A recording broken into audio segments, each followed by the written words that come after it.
नमस्कार दोस्तों, स्वागत है आप सभी का रोजगार सेतु पर। और जैसा कि आप सभी देख रहे हैं, बोर्ड पर लगी है एक स्कीम जो कि आपके एग्जाम के पॉइंट ऑफ व्यू से बहुत ज़्यादा इम्पॉर्टेंट है।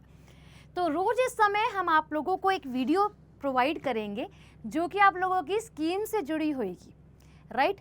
तो एक तो हमारे पास आर्ट एंड कल्चर वाली जो वीडियोस हैं वो चल रही हैं, वो भी चलेंगे एज रेगुलर, और अब स्कीम्स, और इसके बाद एक और वीडियो मिलेगी आपकी इंटरनेशनल ऑर्गेनाइजेशन वाली।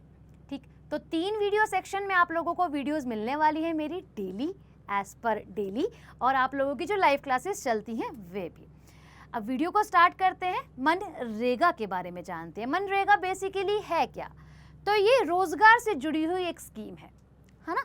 यानी कि क्या किया जा रहा है इसके अंदर, रोजगार जो है वे दिया जा रहा है ग्रामीण क्षेत्रों के लोगों को, यानी कि जो आप लोगों के रूरल एरिया के अंदर लोग रहते हैं उनको दिया जा रहा है। मुख्य उद्देश्य अगर हम बात करें क्या है कि जो लोग माइग्रेट कर जाते हैं, कहाँ से, गांव से शहरों की तरफ, उनको रोकना है और उनको देना है रोजगार, इससे जुड़ी है। तो चलते हैं, स्टार्ट करते हैं। इसकी स्थापना कब हुई, पहले इसे किस नाम से जाना जाता था, और जब इसको जिस नाम से जाना जाता था वो समय क्या है, ये सारे पॉइंट्स को हम लोग इसके अंदर डिस्कस करने वाले हैं।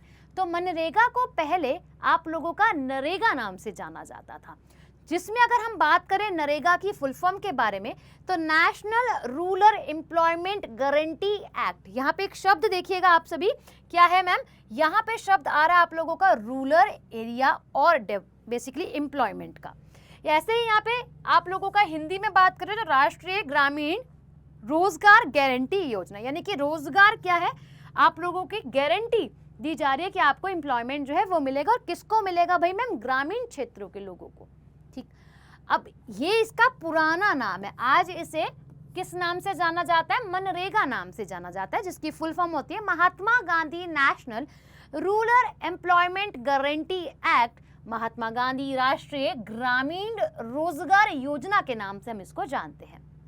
ओके, अब जब मनरेगा इसका नाम रखा गया तो कब रखा गया, 2009 अक्टूबर 2। अच्छा, अक्टूबर 2 से संबंध किसका है, महात्मा गांधी जी का। तो आप यहाँ पर इसे लिंक कर सकते हो, Mahatma Gandhi National Rural Employment Guarantee Act, right. तो हमें इतना अभी तक समझ में आ गया है कि मनरेगा बनाया गया था किसके लिए, रोजगार के लिए, जो ग्रामीण क्षेत्र के लोग हैं उनके लिए।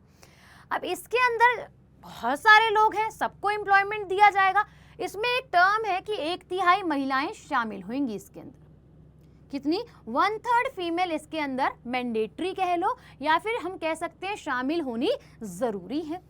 ओके, अब बात की जाए कि मैम ये जो योजना बनाई गई, इसको मेंटेन का काम, या फिर हम कह सकते हैं कौन से मंत्रालय के अंतर्गत यह आप लोगों की आ जाती है, तो ग्रामीण विकास मंत्रालय के अंतर्गत है ना। ग्रामीण से ही, गांव से ही इसका संबंध है, तो इसे मिनिस्ट्री ऑफ रूरल डेवलपमेंट जो है वह देखती है। देखो, मनरेगा नाम जो आया वो 2009 के अंदर आया, 2 अक्टूबर के अंदर जब नाम चेंज होता है, बट ये जो प्रारंभ हो गई थी वो अगस्त 25 आप लोगों की 2005 में हो गई थी। अब प्रारंभ होना उसके बाद लागू होना, दोनों में अंतर है। 2 फरवरी 2006 और 200 जिलों के अंदर लागू हुई, राइट। यानी कि प्रारंभ होके लागू होना और उसके बाद पूरे भारत के अंदर लागू हुई वो था आपका अप्रैल 1, 2008। ये तीनों डेट्स, 3 नहीं बेसिकली 4 डेट हो गई आप लोगों की। एक तो मनरेगा जब नाम पड़ा तब, एक प्रारंभ हुई, एक लागू हुई, तीसरी आप लोगों की पूरे भारत में, जब पूरे संपूर्ण भारत के अंदर लागू हुई। जब इसको लागू करा गया था तो केवल 200 जिले थे, पर पूरे भारत में इसको 2008 के अंदर लाया गया, 2006, 2 साल लग गए आप ये कह सकते हो पूरे भारत में इम्प्लीमेंट होते होते। अब जानते हैं क्या है इसके अंदर, आपको स्टार्टिंग में तो बता दिया, बट थोड़ा सा इसके अंदर डीप डाउन चलेंगे तो हम लोगों को क्या क्या देखने के लिए मिलेगा। अब रोजगार दिया जाएगा तो अल्टरनेटिव तरीके से दिया जाएगा। यहाँ पर लिखा है आप लोगों का वैकल्पिक रोजगार जो है वो लोगों को मिलेगा, ग्रामीण क्षेत्रों के लोगों को। अब इसके अंदर क्या होगा, गारंटी है कि जो फाइनेंशियल ईयर होता है हमारा, वित्त वर्ष होता है, उसमें 100 दिन एम्प्लॉयमेंट दिया जाएगा व्यक्ति को। तो वही लिखा है कि अगर हम बात करें वित्त वर्ष की, अपने एवरी फाइनेंशियल ईयर की, तो एडल्ट मेंबर जो है आप लोगों का, वयस्क सदस्यों की अगर हम बात करें तो 100 दिन उनको रोजगार जो है वह दिया जाएगा। ओके, अब इसके अंदर भी एक क्राइटेरिया सेट कर दिया है कि जो व्यक्ति है जो रोजगार ले रहा है इस स्कीम के अंतर्गत, उसे जो रोजगार मिल रहा है उसी के क्षेत्र के 5 किलोमीटर के अंदर अंदर जो है वह मिलना चाहिए।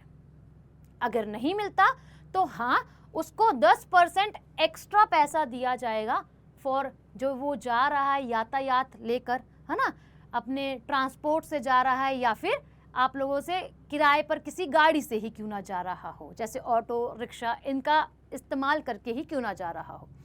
तो अगर हम बात करें आप सभी से कि 5 किलोमीटर क्षेत्र के अंदर रोजगार जो है वह मिलेगा, अब नहीं होता तो 10% अधिक वेतन जो है वह दिया जाएगा। इसके अंदर हमारी सेंट्रल गवर्नमेंट और स्टेट गवर्नमेंट दोनों का ही योगदान देखने के लिए मिल रहा है किसी को 100% रोजगार देने के लिए। अगर मैं बात करूं 75% हमारी सेंट्रल गवर्नमेंट और आप कह सकते हो कि जो हमारी केंद्र सरकार है वो क्या करेगी, पैसा जो है वे लगाएगी, आप लोगों का मटेरियल पर कॉस्ट जो है वे लगाएगी। अगर हम बात करें ऑल ओवर 75% हमारी सेंट्रल गवर्नमेंट पे करेगी और 25% हमारी स्टेट गवर्नमेंट जो है वह पे करेगी सामग्री लागत के अंदर, ठीक है। जैसे कि अगर हम बात करें 25% वो भी राज्य सरकार जो है वे पे कर रही है, क्योंकि पूरे भारत में है ना, पूरे भारत में इसको लागू जो है वह किया गया है, ठीक है। अब अगर हम बात करें आप सभी से 2024 और 25 के अंदर हमको इसके अंदर क्या क्या देखने के लिए मिला है। 24-25 चल रहा है भाई, इसके लिए एक सॉफ्टवेयर भी लॉन्च करा गया है ना, जियो आप लोगों का मनरेगा नाम से, जिसके अंदर सारे के सारी चीज़ों का डेटा जो है हम लोगों को मिल जाएगा। तो समझते हैं यहाँ पे क्या लिखा है।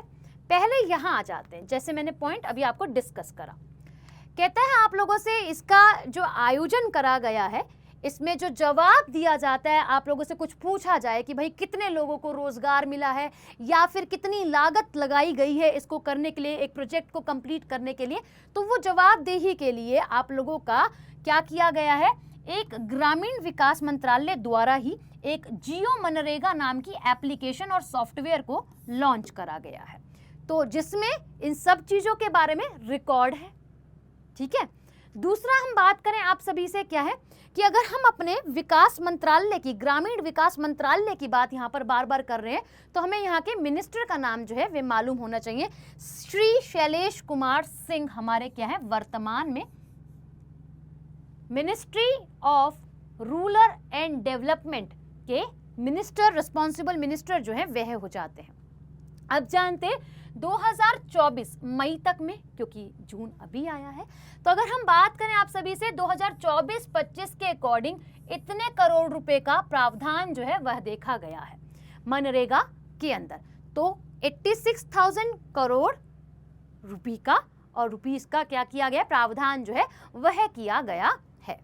तो ये आपके एग्जाम के पॉइंट ऑफ व्यू से जो जो पॉइंट इंपॉर्टेंट है, डेट के साथ, कौन इसको डेवलप करता है, बेसिकली किसके अंतर्गत ये कार्य करती है, क्या सॉफ्टवेयर है, कब इसे लागू किया गया था, क्या इसका पुराना नाम है, कैसे कैसे चीज़ें दी जाएंगी, भाई अगर एम्प्लॉयमेंट दिया जा रहा है तो कितने किलोमीटर के रेंज के अंदर दिया जा रहा है, वो सभी क्वेश्चंस को आप लोगों को कवर हो गए हैं इसके अंदर। होप आपको ये वीडियो पसंद आई हो। कमेंट सेक्शन में जरा मुझे आप लोग मनरेगा की फाउंडेशन और एस्टेब्लिशमेंट डेट के बारे में बताइएगा। यह आप लोगों के लिए क्वेश्चन रहने वाला है कि इसकी एस्टेब्लिशमेंट डेट मनरेगा के बारे में बताइएगा, जहां से हमने कहानी अपनी पूरी शुरू करी है। अभी के लिए धन्यवाद।